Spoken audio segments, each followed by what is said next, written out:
I'm Andrew Haveron. I'm one of the concertmasters of the Sydney Symphony Orchestra. And welcome to this video, part of a series aiming to be helpful, to give advice on aspects of instrumental playing and orchestral technique and audition practices. Today, with the help of Nicholas Waters, our 2014 Violin Fellow, I'm going to be looking at one of the excerpts that I recently chose to add to our audition requirements.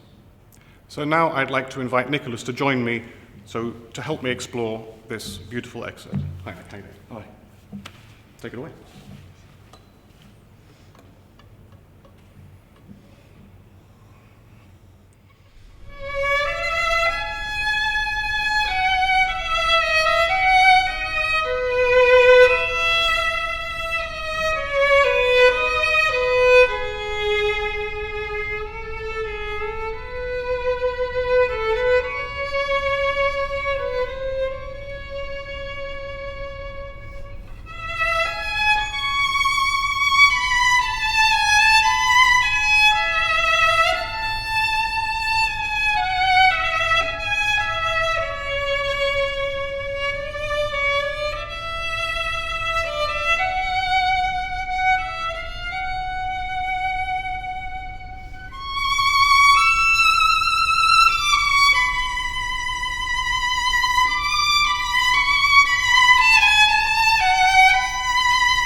Beautiful, thank you.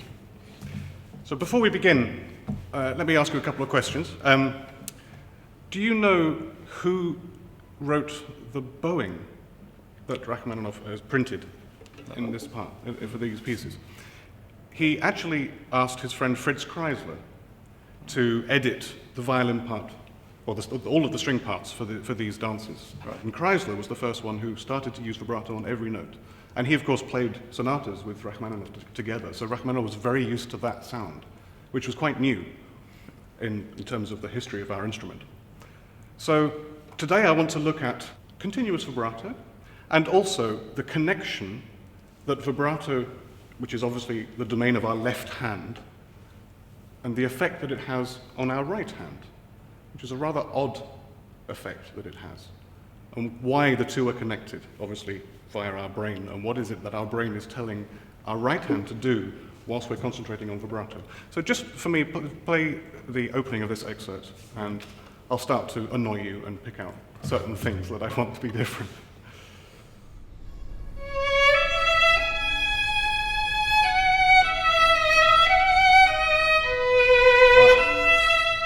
But that's two notes. The first time you played it, when we got to the G sharp at the beginning of the bar, you got to the G sharp and you started it, and then you started the vibrato. And not only that, but your bow started a little bit slowly, and then as your vibrato warmed up, so did your bow, so did the sound you were making. So we got, and that bulge is one thing that I don't think Rachmaninoff wanted. I don't think it sounds that good, especially when you take into consideration that there are 16 violins playing this melody in unison. And if we all did that, the effect is magnified. Yeah. So from the audience, we really hear a crescendo. We really hear a bulge on that note that isn't marked on the part at all.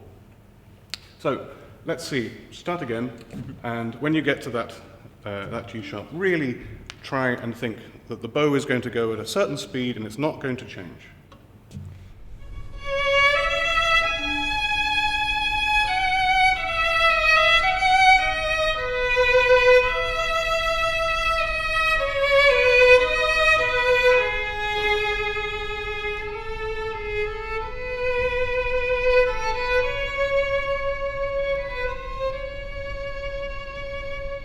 Is your fourth finger your favourite No, not finger? at all. Not at all. Trying to improve it though. You know. How long is your fourth finger?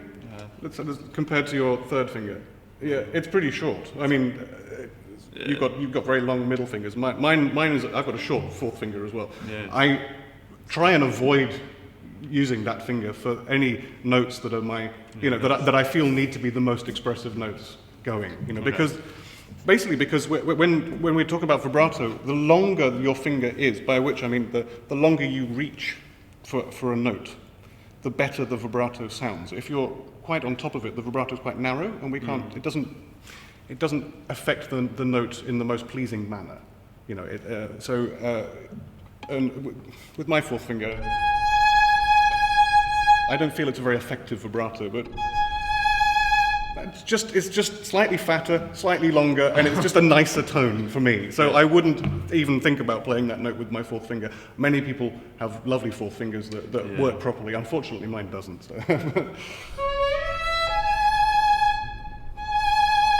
Straight away, I just want your nicest, most beautiful tone. None of that.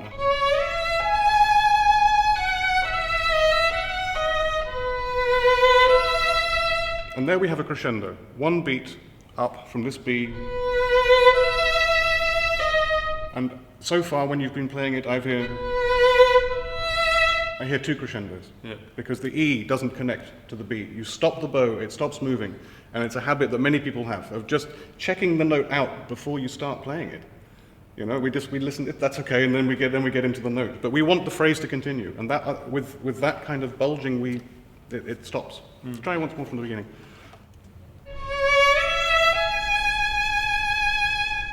That's good.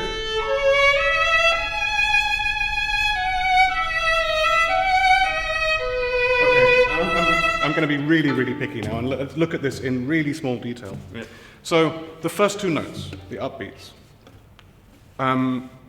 fashions have changed. People don't like sliding so much these days, but in the 1950s, they loved it. And why did they love it? I think personally, although it's a very expressive thing, that string players can do and wind players can't. And when people try and imitate that old-fashioned style, they put the emphasis on the slide itself. And I think that's approaching things from the wrong angle. What I want you to think about is that we want each note to be so sustained and so loved and so legato as well, when it's marked, like the first two notes, that we don't want to leave anything behind. And the other thing that people use the portato business for, the stopping the bow, is to hide things that we don't want to be heard. So, we don't want people to hear that shift. So we stop the bow, because if we can't hear it, they can't hear it, then there's no problem. Well, I do want to hear it. I want to hear the shift, because that's, I think, idiomatic of this particular piece. But instead of thinking sliding between one finger and another, what I want you to think about is loving this note so much you don't want to leave it. And then wanting to get to that note with the vibrato still going. And the consequence of that is we will hear a shift. Yeah. But we don't mind that. Okay. So don't think about using a slide. Think about sustaining each note as long as possible and being happy to hear the shift between them. Not hiding anything. And it really is to do with the bow, keeping the same pressure from the beginning to the end, all the way.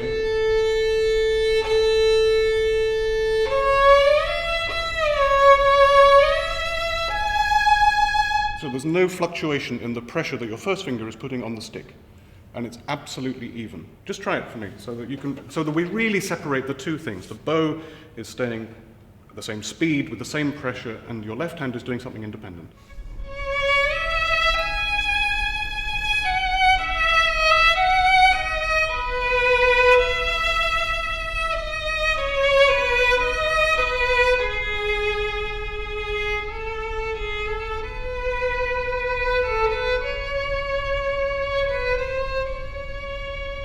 So to achieve the different colour here, they have a diminuendo to piano right at the end. But to continue with the same kind of sound that you're now making, obviously there are several things we can do. We can release the pressure with the left hand so that the bow is making less contact with the string. That's one way of making piano. I don't think that helps us here, because I still feel that this is part of the same sound world as the louder phrase just before it. Yep. So just to keep that same pressure with the bow, but moving it towards the fingerboard, obviously.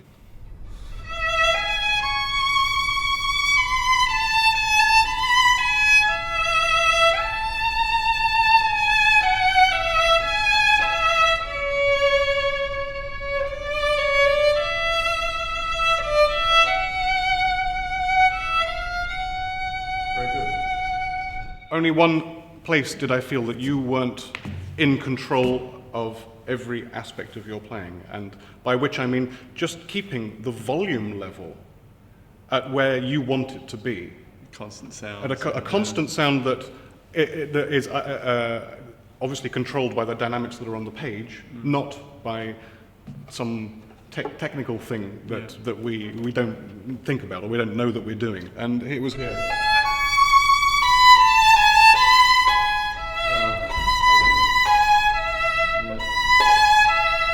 Just the string crossing was bothering you way before it happened.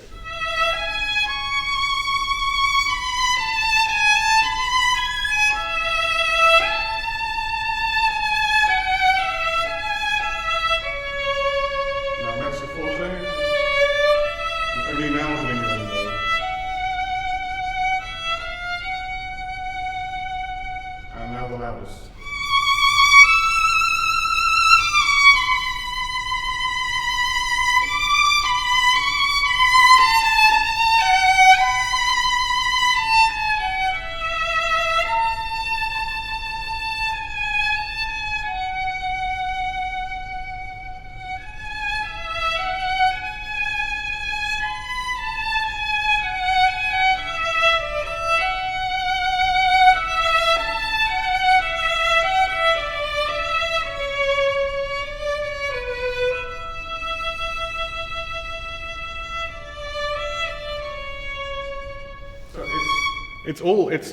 The line is certainly getting there, but every time we have a note that's longer than a quaver, longer than an eighth note, it starts with less vibrato and a slower bow. Right. And the speed of the bow is still being affected by things going on that you're controlling your left hand, not your right. Yeah. So if we really try and concentrate the other way around to see what happens, put the emphasis on keeping that bow moving at the same speed. So we don't.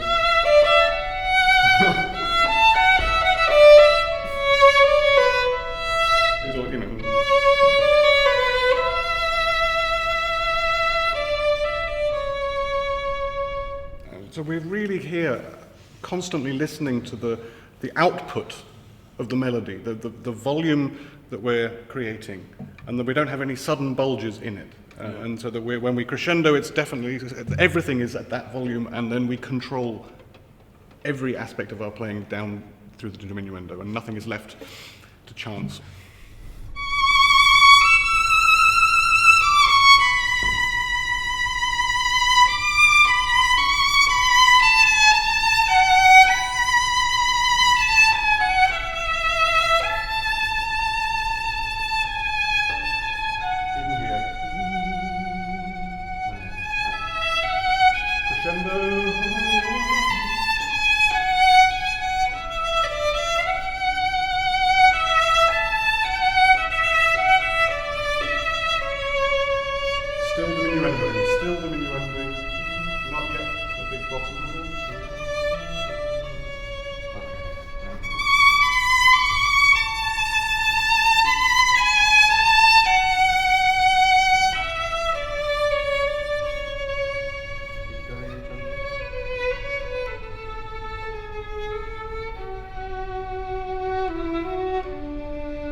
Beautiful. Thank you.